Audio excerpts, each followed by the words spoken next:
రోషి, మన వినాయకుడితో ఏ కార్యక్రమం స్టార్ట్ చేస్తాం కదా, దశావతారాన్ని ఫస్ట్ వినాయకుడితో స్టార్ట్ చేసాం. సో ఇది అందుకని కొంచెం స్మాల్ స్కల్ప్చర్గా చేసి తర్వాత ఫస్ట్ అవతారాన్ని చూపిస్తూ పూర్వం మన పురాణ ఇతిహాసాలు, మన గ్రంథాలు, మన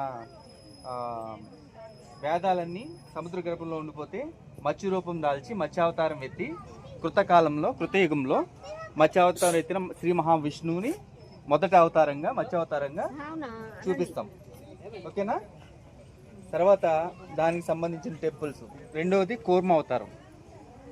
భూమి మీద మానవుడు జీవరాశుల్ని భూమి మీద అలాగే జీవంలో ఉన్న సముద్రంలో ఉన్న జీవరాశులతో కలిపి తన అవతారాన్ని చూపించిన అవతారం ఈ కూర్మ అవతారం.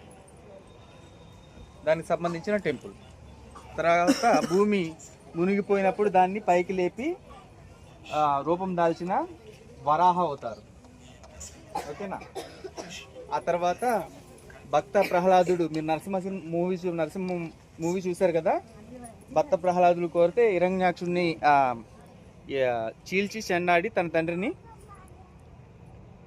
ప్రహ్లాదుడి తండ్రిని ఈ రూపం దాల్చి స్తంభంలోంచి వచ్చిన ఉగ్ర రూపుడైన నరసింహ అవతారం.